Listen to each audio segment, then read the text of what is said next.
Ladies and gentlemen, our first official guest on Tim and Sid, one of our first guests on Sportsnet 590, The Fan locally, it's Elliotte Friedman.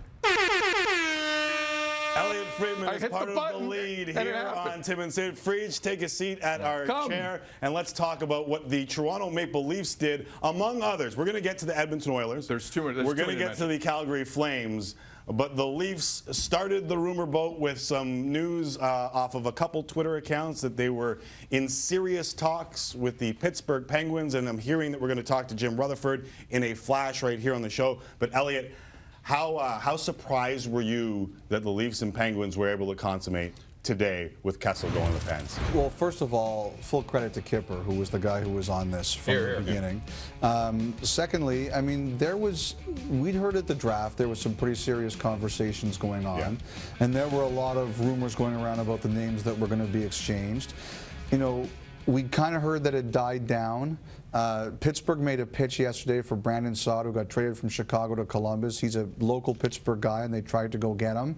And after they failed, he went to the Blue Jackets. They circled back around to the Maple Leafs and made another offer. And obviously, it got done today. I mean, when you take a look at everything that comes in this deal, including all of the conditions on the draft picks, this was not a deal that was put together in 5 minutes. This was pretty complex. For those wrapped up in the Jays for the last 2.5, 3.5 hours for each, the conditions on those picks, just what are they again? Well, basically, you see, okay, so let's keep the screen up. Right. Like that 2016 first-round draft pick, that's protected. Okay. If the Penguins do not make the playoffs last year, the pick moves back down to 2017. That's the most important thing. This upcoming season? Yeah, that's the most important thing people need to know. That first-round draft pick is protected next year in case the Penguins miss the playoffs. If they do, and I think that would be unlikely, the pick would move back a year. We're going to get into how important this is for the Pittsburgh Penguins. And also, by the way, the Maple Leafs are keeping 15% of Kessel's contract for the next 7 years. Was that part of the holdup over the weekend? Was that an issue? I think it was one of the things they debated. You know, the Maple Leafs were kind of adamant for a time that they would rather take back a contract than eat money. But I guess at the end, if you take a look at some of the, like, one of the contracts that was being discussed was Rob Scuderi's, who's got some time left on Pittsburgh.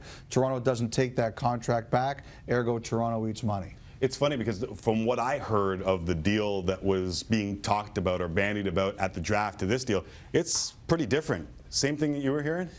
The one thing I'd heard is that one of the names we were hearing at that draft was Chris Kunitz. Right. And one of the things that someone said to me was Kunitz was never discussed.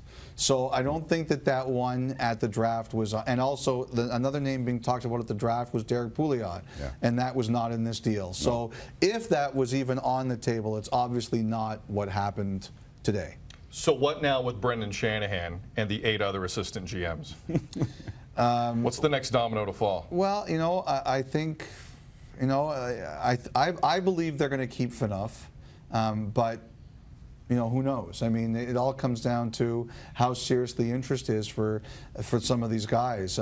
I believe that they were going to keep Phaneuf. I believe that was the plan, that Mike Babcock, who was in Detroit last year when they nearly got him, would like to have Dion Phaneuf play for him. You know, there have been a lot of rumors about Bozak. See, if you know Mike Babcock, he believes that you have to be good down the middle and you have to be good on the blue line. And so I wouldn't be, if someone told me that Babcock wanted to coach Bozak for a year, I wouldn't be surprised at that. But I think that one can go either way. You know, I think one thing that we've learned over the past 2 days is just when you think you know, you don't know anything. You know, nobody saw Brandon Saad getting dealt. He got dealt. Yeah. I think the Kessel kind of died down. He got dealt, and it caught a lot of people flat-footed today. If anyone was wondering if the Leafs weren't going to tear it down, is this the signal that they are tearing it down, or is there still some middling here? Because some of those guys that they would trade to tear it down, Friedge, are, let's face it, at an all-time low on the trade market. Well, I think that's part of the problem. Like, you know, Joffrey Lupul, the issue is if Joffrey Lupul could stay a lot healthier, they could trade him very easily. Right. But because you know what, you find a guy who got 60 points as he did a couple of years ago, they're easily going to make a lot more than what Joffrey Lupul is making now. The issue is, of course, the health. You know, Bozak, like a lot of other guys, had a really rough year last year. You know, I just think it comes down to if the Maple Leafs want to trade some of these players for a lot less than a dollar. Right. They could do it very easily. But you're in a market where if you make a bad trade, you get destroyed. And I don't think this regime wants to go into its first full year and get destroyed. Breaker of the news. Nick Kypreos broke this today, and people at home are going, oh, I don't care who broke it. We care who broke it. It was Kemper right here. It's been a couple hours since. Yeah. What do you make of it? It's the big one. No question that I don't even think we saw a trade of this significance at trade deadline. Did we? Was there a big one bigger than this one all year? Let me look up this. So If you have to think about it, the answer is no. Well, I mean, What's the only bigger one that would really be close, just because it sort of came out of nowhere, was Brandon Saad last night. Like, we've had two. But for fans in Canada. $56 million still left. That's the biggest That's one. moving. Yeah. The fact that Pittsburgh feels like they needed this guy bad.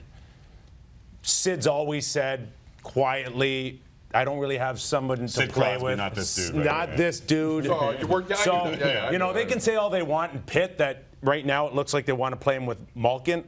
Sid will decide that. I would believe that Sid would get first crack at him. I will tell you this. Last week at the draft, when the Kessel rumors were really out there, one of the things I had heard, Nick, was that Hornquist was going to play with Sid and Kessel was going to play with Malkin. Yeah. That was one of the things they were kind of talking Except about. behind the scenes, everybody knows that Sid's been pushing real hard to get a goal scorer that he could play with. So we'll see how this thing plays Looked out. pretty good with Hornquist last I can year. also tell you that this was a tough trade within the Pittsburgh organization. A lot of people said, don't touch Phil Kessel, and others said, we need him bad. So the ones that wanted him won this deal. We haven't taken a break yet, so we got to get one of those in there. But I got to ask, is there a name out there or even a deal outside of free agency that you're going, this still might come down there, or we got to keep an eye on blank? Bolesky. Joel Ward. My understanding friend of the was show. Bolesky met with the Leafs. I think he met with Montreal. I think Montreal so made him an offer today, Nick. He's out there still. 4 years, 4.5, something Yeah, like that seems about right. That's but about another right. team is the Boston Bruins. We've seen them shed some payroll. My understanding is that they had interest. Florida Panthers quietly have been pushing hard for Bolesky as well. So that seems to be the name that's out there right now. And bearing the lead is that Tyler Bozak needs a new roommate in all this. It's so lonely. He has such a nice pool table. How are they going to use it? Fantastic job, Kevin. Thank you.